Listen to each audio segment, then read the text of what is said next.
추워. 1월 이맘때만 되면 이렇게 속옷을 입어도 춥단 말이지. 어디 몸 좀 녹일 데가 없을까?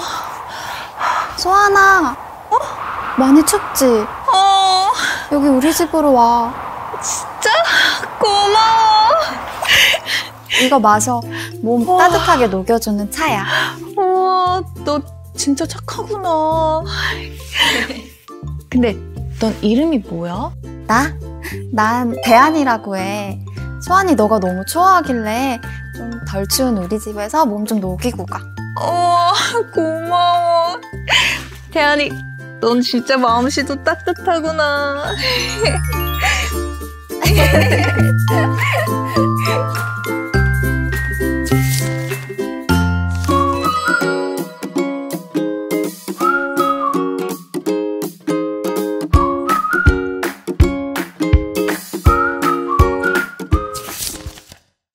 자, 24절기를 활용하여 어르신들의 기억력 훈련을 도와드리는 추나추동 다이어리. 안녕하세요. 저는 태양입니다. 오늘은 바로 대망의 첫 번째 시간입니다. 오늘 저와 함께 진행해 주실 하늘쌤 인사해 주시죠. 네, 안녕하세요. 어르신들과 함께 재밌는 절기 이야기를 만들어갈 하늘쌤입니다. 절기라는 게 하늘에 떠있는 태양의 위치에 따라 나타나는 계절의 변화잖아요. 그래서 6회 동안 절기의 이야기를 나눌 저희의 이름도 하늘과 태양입니다. 하늘쌤? 네. 그럼 이 추나추동 다이어리는 어떤 내용을 담고 있나요? 추나추동 다이어리는 치매 예방을 위해 충청남도 광역치매센터에서 제작한 절기가 포함된 다이어리입니다. 추나추동 다이어리는 달력, 일기 작성, 절기에 대한 설명과 문제들로 구성이 되어 있습니다. 앞으로 저희와 함께 절기를 기억하고 문제도 풀어보면서 치매 예방을 실천해보면 좋을 것 같습니다. 본격적으로 시작하기 전에 저희가 어떤 활동을 하면 좋을까요? 네, 본격적으로 시작하기 전에 먼저 오늘의 날짜를 한번 이야기해 볼 거예요. 어르신들, 한번 말씀해 보세요.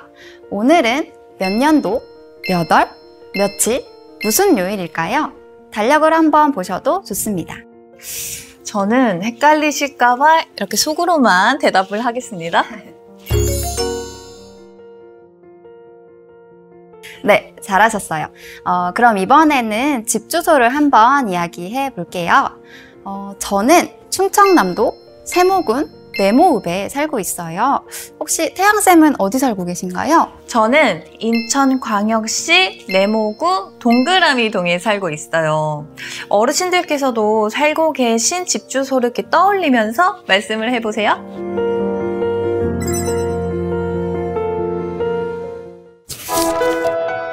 네, 이번에는 달력과 일기를 함께 보며 작성을 해볼게요. 달력을 보고 1월의 일정을 작성해주세요. 예시를 참고하시거나 뒷장에 있는 스티커를 활용하셔도 좋습니다. 저도 이렇게 해볼게요. 1월의 중요한 일정은 어머니의 생신이 있고, 그리고 이렇게 하면 되는 거죠. 네, 맞아요. 자, 어르신들도 다 작성해 보셨나요? 그럼 이제 작성한 일정에 대해서 한번 이야기 나눠볼까요? 제가 적은 날은 어머니 생신인데요. 저희 어머니 생신이 추운 날이셔서 앞으로는 특히 더 따뜻하게 보내실 수 있게 신경을 좀 써야겠다. 그런 생각이 좀 많이 들더라고요. 정말 태양처럼 뜨거운 마음을 가진 효녀시네요. 뭘 또 그렇게. 네, 이렇게 일정에 대해 이야기를 나눠보셨다면 이제 작성한 일정들의 날짜와 내용들을 다시 한번 적어볼게요. 그리고 계획한 일정들을 잘 실천하셨는지 네모 빈칸에 동그라미, 세모, X로 표시해봅시다. 예를 들어 1월 9일에 병원 예약이 있었는데 진료를 잘 받고 오셨다면 동그라미, 그렇지 않다면 X로 표시해 주시면 됩니다. 네, 이렇게 해서 세모와 X를 제외한 동그라미 개수만큼 뒷장에 있는 사과 스티커를 나무에 붙여보세요.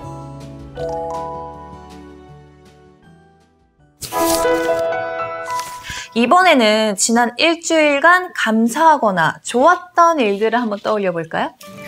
네, 일정을 한번 떠올려 보시고 그때의 감정도 한번 떠올려 보시면서 얼굴 표정 일러스트에 표시를 해 보실게요. 그리고 나서 어떤 일들이 있었는지 한번 작성해 보시거나 이야기해 보실게요. 네, 저는 어머니가 좋아하는 가수가 디너쇼를 한다고 해서 제가 모시고 다녀왔어요. 근데 정말 어머니가 소녀처럼 좋아하시는 거예요. 그때 어머니 표정에 이렇게 하트가 뿅뿅뿅. 와, 저도 어머니 모시고 한번 꼭 콘서트에 다녀와 봐야 될 것 같아요. 자, 이렇게 날짜와 장소, 달력의 일정과 일기까지 작성해 보았습니다. 그럼 이제부터 본격적으로 절기에 대해서 한번 알아볼까요? 네, 오늘은 1월의 절기를 배우고 그리고 기억하는 활동과 문제 푸는 활동을 한번 해보겠습니다. 하늘쌤, 그럼 저희가 오늘 배울 1월의 절기 2개 무엇일까요? 어르신들은 이미 알고 계실 것 같은데 제가 힌트를 한번 드려볼게요. 추워. 정말 너무 춥네요. 태양쌤, 혹시 1월에 어떤 절기인지 아시겠어요?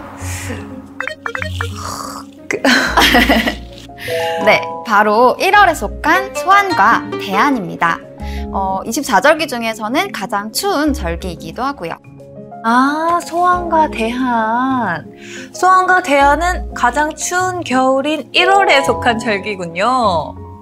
그럼 이제부터 본격적으로 1월 절기 중에 첫 번째인 소환에 대해서 자세히 알아보도록 하겠습니다. 한쌤, 소환은 왜 이름이 소환인 건가요? 네, 소환은 말 그대로 작은 추위라는 뜻을 가지고 있는 1월의 절기입니다. 올해 소환은 몇 월, 며칠일까요? 아래에 나오는 자막으로 한번 확인해 주세요. 날짜가 매년 달라지나요? 네, 24절기는 1년을 24등분하는 전통적인 방법과 그리고 태양의 움직임에 따라 조금 세밀하게 계산하는 방법으로 나뉘어지고 있습니다. 우리나라 같은 경우에는 태양의 움직임을 세밀하게 계산하는 방법으로 24절기를 나누기 때문에 매년 절기의 날짜가 조금씩 달라집니다. 네, 소환은 그리고 절기 중에서는 23번째 절기이고 작은 추위라는 뜻을 가지고 있지만 사실 겨울 중에서는 가장 추운 때를 말합니다. 가장 추운 때이기 때문에 예로부터 이때가 되면 땔감들을 모아서 혹한에 대비하거나 먹을거리 등을 집안에 배치해 두곤 했습니다. 그렇군요. 그럼 앞에서 이야기했던 소환이 대안집에 몸을 녹이러 간다. 이 속담 말고 또 무엇이 있을까요? 혹시 이런 속담 들어보셨나요? 소환 추위는 꾸어다라고도 한다라는 속담이 있어요. 들어보셨나요? 네, 추위를 꾸어온다 그런 건가요? 네, 맞아요. 이 속담은 그전에는 그다지 춥지 않다가도 소환 때가 되면 마치 추위를 꺼온 것처럼 많이 추워진다라는 뜻을 가지고 있는 속담입니다. 아, 그렇군요. 자, 소환이 어떤 절기인지 잘 들으셨나요? 소환에 대한 내용을 잘 기억해 주세요. 다음은 1월의 두 번째 절기에 대해서 알아볼까요? 그럼 이번에도 제가 힌트를 한번 드려볼게요. 아까 소환이 너무 추워해서 누구의 집으로 몸을 녹이러 갔었죠? 소환이 마음씨도 따뜻한 대안. 대안 집에 갔었어요. 네, 맞아요. 바로 대안입니다. 하늘쌤, 네. 그럼 대안은 이름처럼 큰 추위, 그런 뜻을 가지고 있는 건가요? 네, 맞아요. 대안은 절기 중에서 24번째 절기이고요. 큰 추위라는 뜻을 가지고 있긴 하지만 소환보다는 조금 덜 추운 때입니다. 네, 올해 대안은 몇 월, 며칠일까요? 아래에 나와 있는 자막으로 한번 확인해 주세요. 소환은 가장 추운 때, 그리고 대안은 소환보다는 덜 추운 때라고 기억을 해보세요. 그리고 대안 후 5일부터 입춘 전 3일까지 신구간이라는 시기가 있거든요. 신구간이요? 네. 신구간은 사람이 사는 지상에 하늘의 신들이 없는 기간입니다. 그래서 이때에는 이사를 하거나 집안 손질을 하거나 집안 행사를 해도 별 탈이 없다라는 시기입니다. 그러면 대한후 5일부터 입춘 전 3일까지 기간에 실제로 이사들도 많이 하겠네요. 네. 그럼 대안과 관련된 속담 무엇이 있을까요? 네. 제가 준비한 속담은 대안 끝에 양춘이 있다라는 속담입니다. 그래서 이 속담은 대안이라는 큰 추위의 고비만 넘기면 곧 따뜻한 봄이 올 거라는 뜻을 가지고 있는 속담입니다. 와, 참 좋은 뜻이네요. 꼭 기억해두면 좋을 명언 같아요. 자, 우리 어르신들께서도 대안이 어떤 절기인지 잘 기억해주세요. 어머. 지금 이거 제 뱃속에서 난 소리죠? 네. 자, 우리가 이렇게 얘기를 한참 나누다 보니까 제가 아주 살짝 배가 고파지는 것 같습니다. 그래서 말인데 이 절기 때에도 주로 먹는 음식이 있을까요? 어르신들께서는 1월에 주로 어떤 음식을 드시나요? 네. 이 소환과 대안이 속한 1월에는 주로 쌀밥과 골동반이라고 불리는 비빔밥을 먹는다고 합니다. 쌀밥과 골동반을 1월에 주로 먹는 이유가 있을까요? 이 쌀밥 같은 경우에는 겨울에 쌀에서 따뜻한 기운을 얻어서 음양의 조화를 지니기 위해서 주로 1월에 먹는다고 합니다. 그리고 골동반이라고 불리는 비빔밥 같은 경우에는 우리가 남은 밥이나 이렇게 반찬들을 같이 넣어서 먹잖아요. 그래서 이렇게 같이 먹으면서 묵은해는 보내고 새해를 맞이한다라는 의미에서 1월에 주로 먹는다고 합니다. 그렇군요. 1월에 주로 먹는 음식인 쌀밥과 골동반이라 불리는 비빔밥도 잘 기억해 주세요. 저도 오늘 저녁 메뉴는 비빔밥으로 정했습니다. 잘하셨어요. 자, 그럼 지금까지 배웠던 소환과 대안에 대한 내용 한번 떠올려 볼까요? 여기 메모장이 보이네요? 네, 맞아요. 어르신들께서도 이제 메모장을 갖고 계실 텐데요. 우리가 배웠던 앞의 내용을 최대한 기억해 보시면서 지금까지 나눈 절기에 대해서 생각나는 것들을 메모장에 한번 적어 보시거나 이야기해 보세요.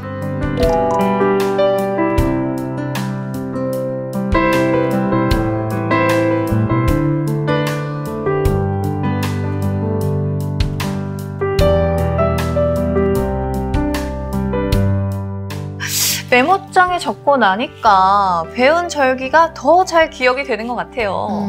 네, 잘 기억을 해주시고요. 이번에는 다양한 색깔로 색칠 활동을 한번 해보세요.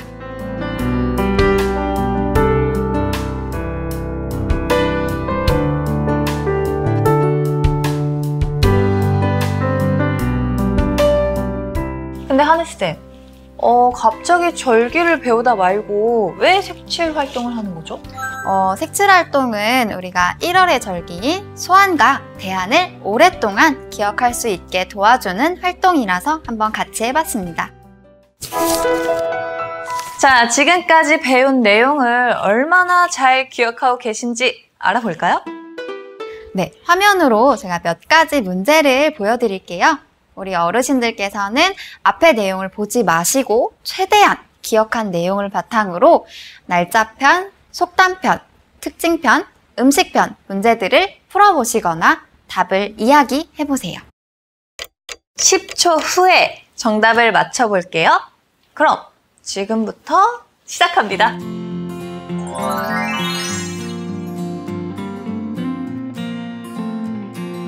소환은 몇 월 며칠인가요?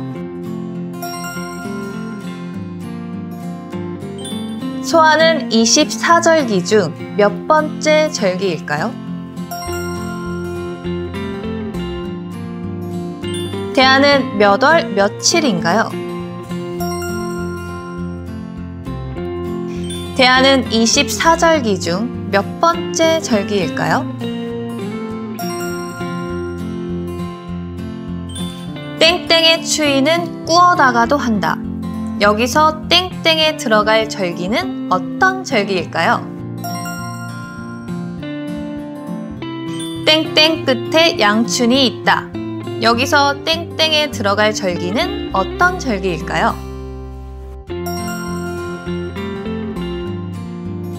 스물세 번째 절기로 가장 추울 때 혹한에 대비하여 먹을거리를 준비하는 절기는 무엇일까요?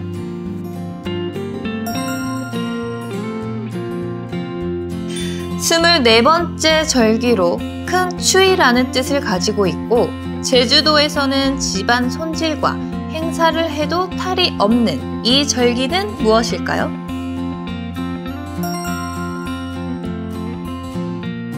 1월에 먹는 음식은 무엇일까요?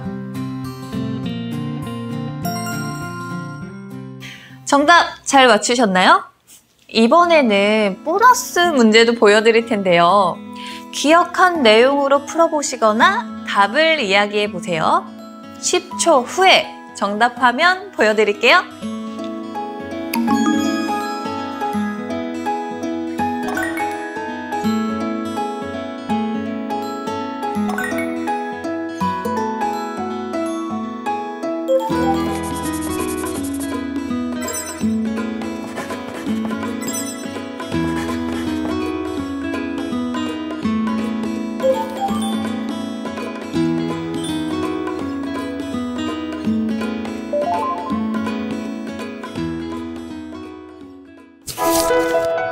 자, 지금까지 저희와 함께한 추나추동 다이어리.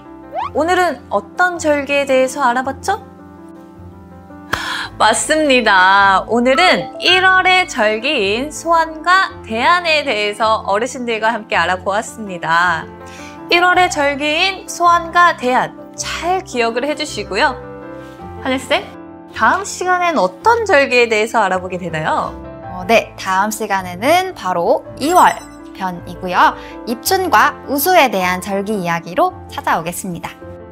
네, 저희는 재밌는 절기 이야기로 다시 찾아올게요. 다음 시간까지 잊지 말고 추나추동 다이어리 매일매일 활용을 해주세요. 그럼 안녕히 계세요.